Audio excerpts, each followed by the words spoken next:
So Socrates poses the following dilemma to Euthyphro. He asks, is an action morally right because God commands it? Or does God command that an action is morally right because that action actually is morally right? I'll repeat the dilemma.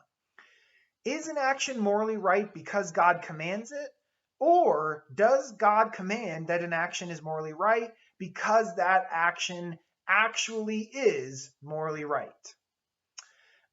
Presumably, you would select the first option, at least if we are going according to divine command theory, right? Based on everything that's been said about divine command theory so far, it would appear that the first side of the dilemma is the correct understanding of divine command theory. An action is morally right if God commands it, because God commands it.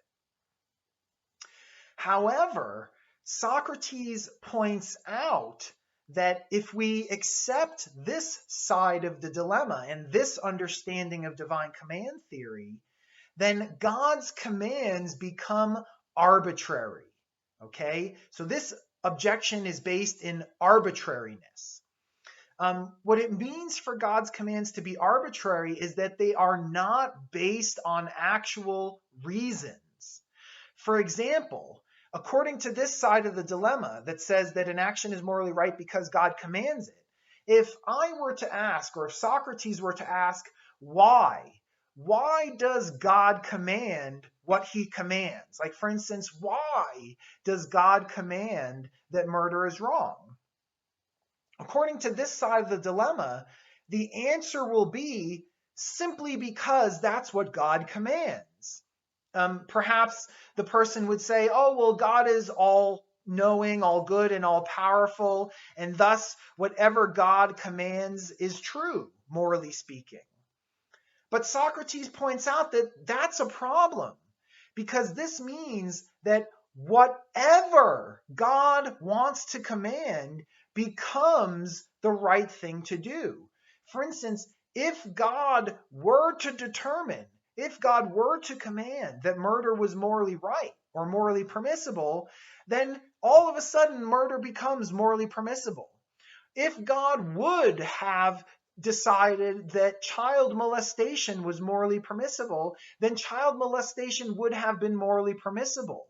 This first side of the dilemma puts morality and moral truths totally in the hands of God and requires no further reasoning for why God's commands are true. They are simply true because that is what God commands. There are no reasons underlying God's commands. Hence, God's commands are arbitrary, and they could be anything God wants them to be. That's problematic. That's problematic because we do believe that there are reasons behind moral truths. For instance, I think that all of us will say that outright murder is morally wrong, and there's a reason for that. Murder is wrong because it is harmful. It causes suffering, which is an objectively bad thing. Okay? So presumably you want to give an explanation like that, and you want to say, like, maybe you want to say, God commands that murder is wrong because murder is harmful and it causes suffering, which is a bad thing. But if that's your explanation, you are now shifting from the first side of the dilemma to the second side of the dilemma.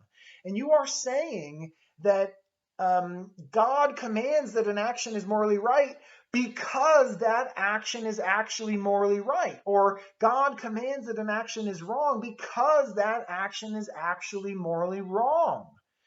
Notice, if you take this second side of the dilemma, you are sacrificing God's all-powerfulness. God is no longer all-powerful if he is merely recognizing and following what is morally true. Okay? If you are saying that murder is wrong because it causes suffering, and then God comes along and recognizes that moral truth and subsequently commands us not to murder, then you are saying that God is a follower of moral truths that have been established before he or she got there. God is no longer the creator of those moral truths. Rather, God is the follower. He's no longer the leader, he's the follower. So you are compromising that traditional conception of God as an entirely perfect being. God cannot be all powerful if he or she is not the creator of moral truths, okay? But if God is the absolute creator of moral truths, then God's commands become arbitrary. So no matter which route you take, you are going to have to deal with a significant problem. And according to objectors to divine command theory, these problems cannot be overcome. So you either have to accept the arbitrariness of God's commands, there are no reasons behind God's commands, or you can grant that God has reasons for his commands, that God wants to do what's morally right, but you then sacrifice God as all powerful. Both of these are problematic. Hence, divine command theory appears to be a weak moral theory, an implausible moral theory.